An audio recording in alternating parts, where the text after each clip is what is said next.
necessities in place, we're greatly assured for when the pause is resumed, the process to restart may be restored with minimal difficulty. As we absorb what we all encountered, the blame, the finger pointing will begin, if not already started.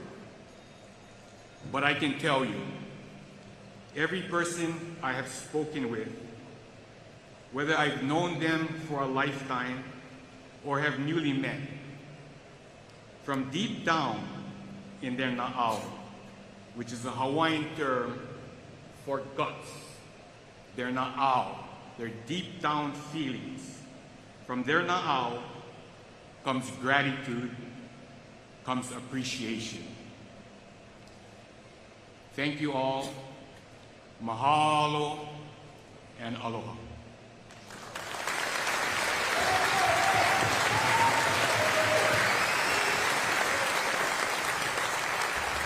Thank you, Uncle. I'd like to welcome up our Mayor, Rick Bisson, to the stage.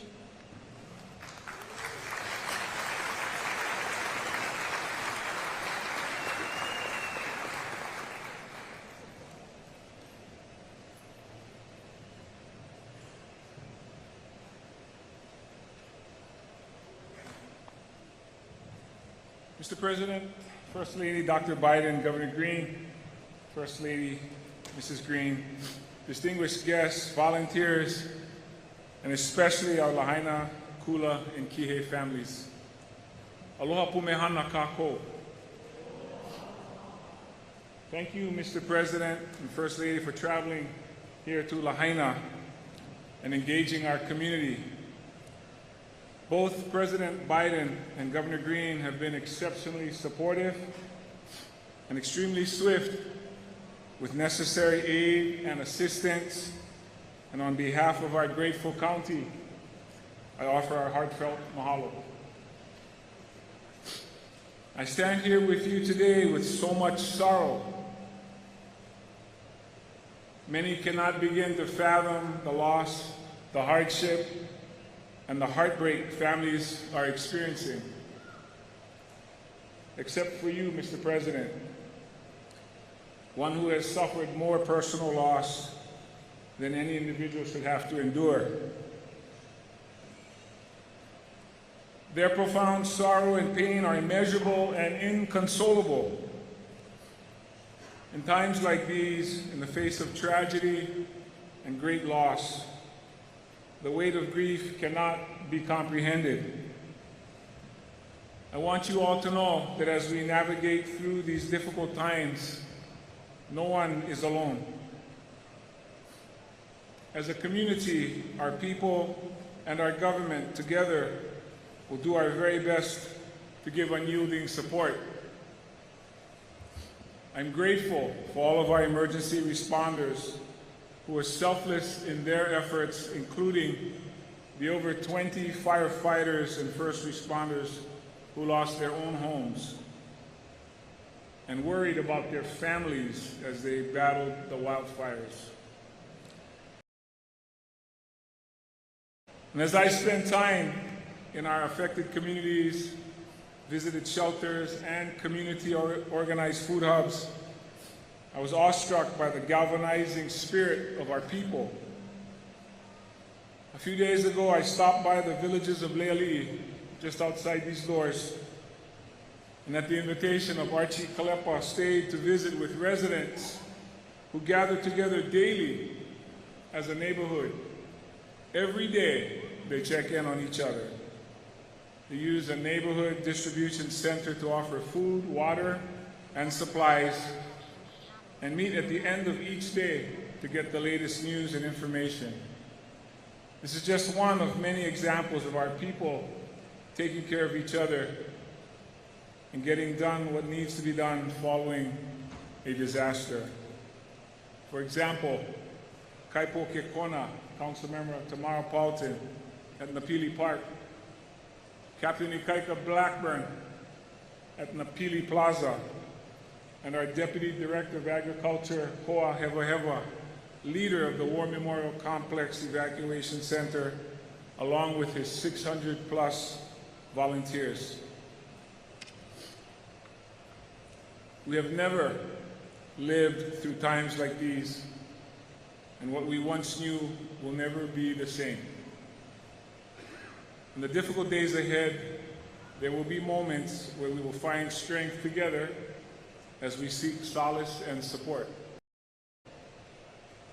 As our people struggle through grief and as we continue to search for unaccounted loved ones, my family and I, joined by many around the world, offer prayers for comfort, for peace, and for healing.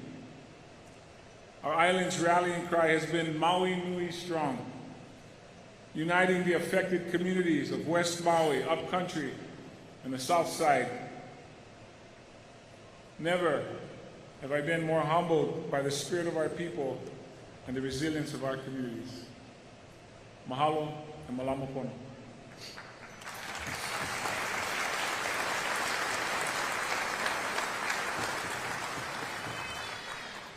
In truly a once-in-a-lifetime moment, it is my distinct honor to introduce our next speaker.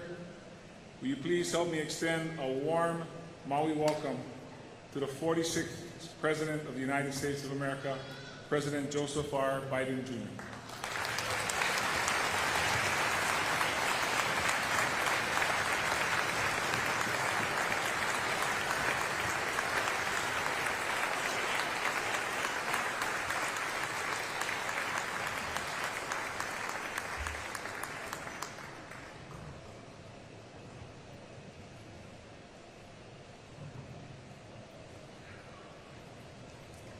Aloha.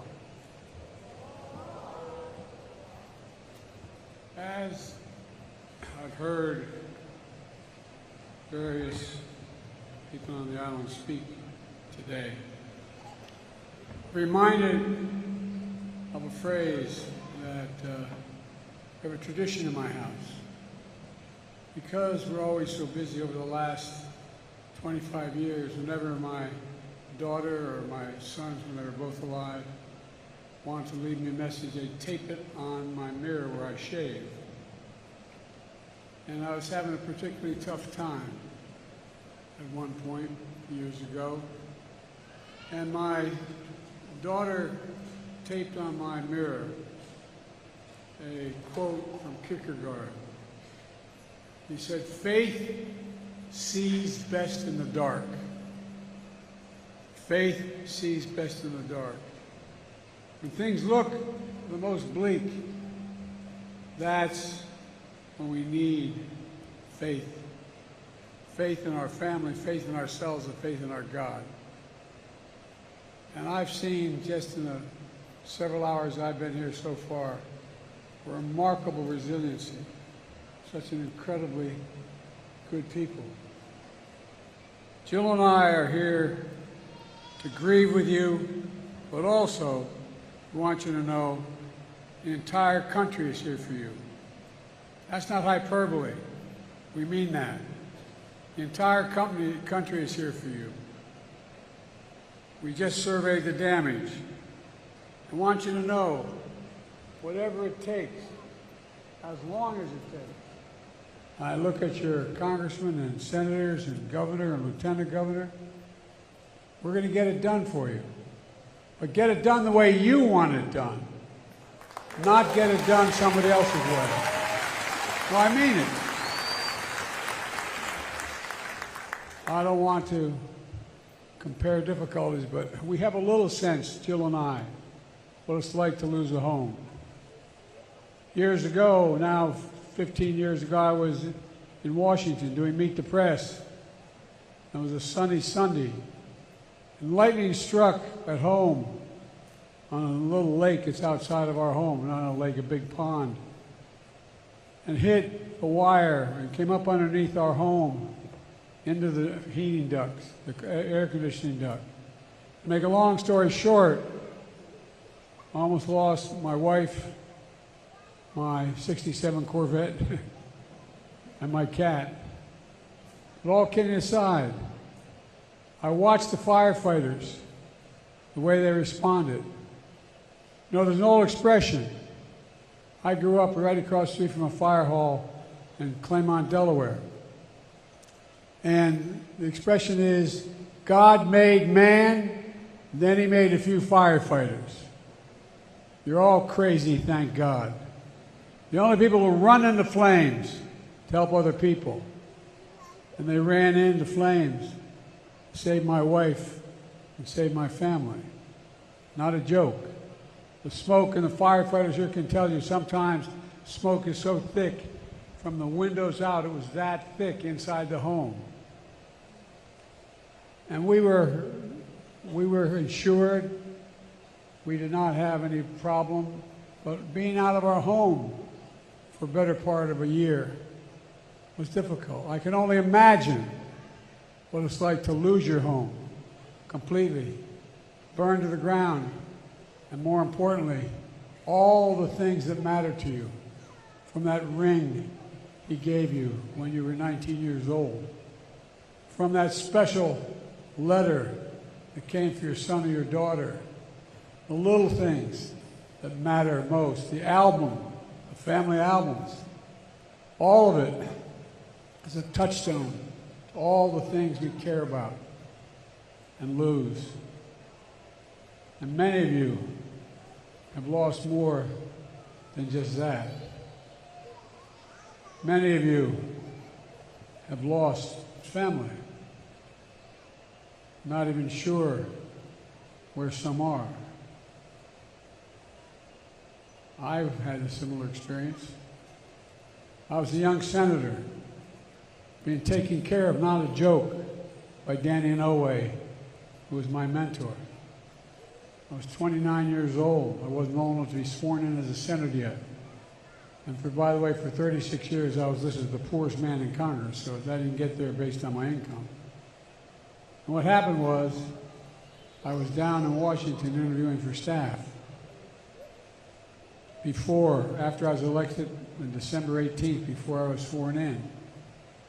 And I got a phone call from my fire department saying I had to come home immediately. There had been an accident. Tractor trailer had broadsided my wife Christmas shopping with my 3 children. She was killed, my baby was killed, and my 2 boys were thought not to make it initially. So I have a little bit of a sense what it's like driving from Washington to Wilmington, 150 miles, wondering what in God's name is it going to be like when I get to the hospital. The only thing worse than losing someone is not sure whether you've lost someone. Not sure whether my heart goes out to you, Jill and I, it aches for you, those of you who are trying to determine whether or not the person who is missing and unaccounted for reasons that are devastating. And what I've observed in my short time here today is the courage, the community, the sense of togetherness you have. It's not an ordinary community. It's a community based on faith in one another. I've watched. I've had an opportunity to get to know your governor. I know your senators, know your folks. What they said about who you are is true. It's true. And it matters. There's an Irish poet who wrote a poem called The Cure at Troy.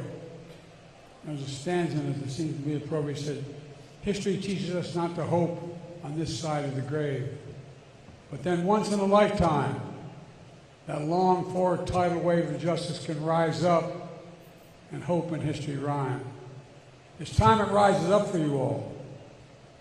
It's time we rebuild this community the way you want it built, the way you want it. So it's still a community, not a group of beautiful homes, but a community. And I promise you, I give you my word as a Biden, As long as I am president, your governor's governor, and this group of your elected officials are there, we're not going to stop till it's done. As I flew over the carnage today in a helicopter, you'd see a lovely home completely unscathed, and a whole bunch of homes around it burned to the ground. Well, I asked what the average age of the homes were that were in this community. He said close to 50 years. The shingles are changed, the way in which the glass and the windows are built. We're not going to build back for you, we're going to build back better, better than you had, but what you want, what you need. Folks, the truth of the matter is that the rest of the world is looking at you. You know, it's not the same circumstance that no losses are the same. But the truth is, the feeling for families that have already been notified, it matters.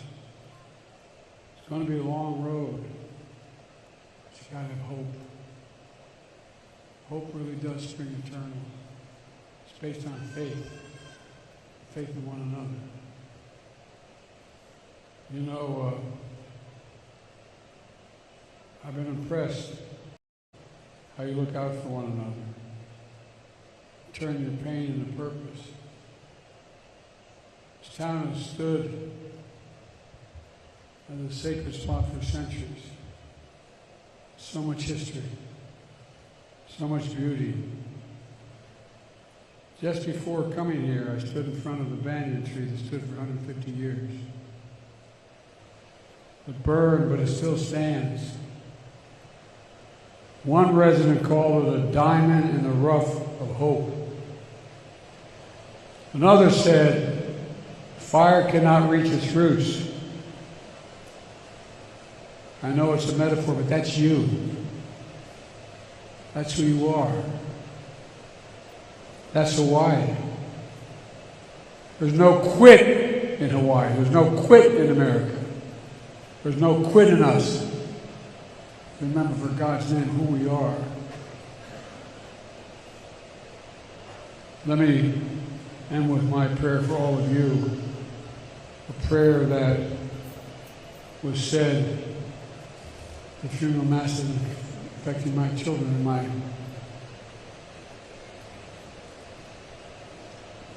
It's based on the 91st Psalm in my church. It says, may He raise you up on eagle's wings and bear you on the breath of dawn, make you to shine like the sun, and hold you in the palm of His hand. To you, the people of this island, shown such absolute courage. The nation stands with you. It really does. May God bless you all. May you find the faith to be able to endure what you have to endure. I don't want to do anything out of line here, but if anyone would like to speak with me when this is over, I'll stay around, because I just want you to know we really care. Not a joke. Not a joke. And besides, if I didn't, Danny, I know you're watching. I know you're watching. I think I learned a lesson you taught me. God bless you all. Every time I walk out of my grandpa's house, he was an old Irish guy. He yelled, Joey, keep the faith. And my grandmother had no Joey. Spread it. Let's spread the faith. God love you all.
原来好的益生菌真的可以帮助入睡。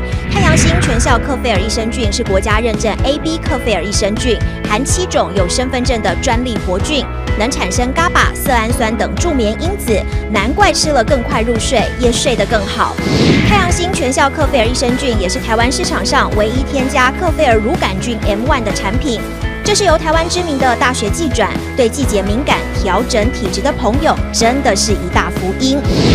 还有这支还添加被称为超级食物的羽衣甘蓝萃取物。不少研究都指出，十字花科蔬菜有助抗炎及防癌，像是羽衣甘蓝含有高量的叶黄素、贝塔胡萝卜素、维生素 K、维生素 C、叶酸等丰富营养素。太阳星全效克菲尔益生菌专利制成，无塑化剂、无重金属、无人工添加物、无410项农药、无香料调味剂、无防腐剂、无色素，7大保证、7大认证，觉得好安心。每日克菲尔，时刻美好 ，Good Feel Feel Good， 快点购下单！太阳星全效克菲尔益生菌。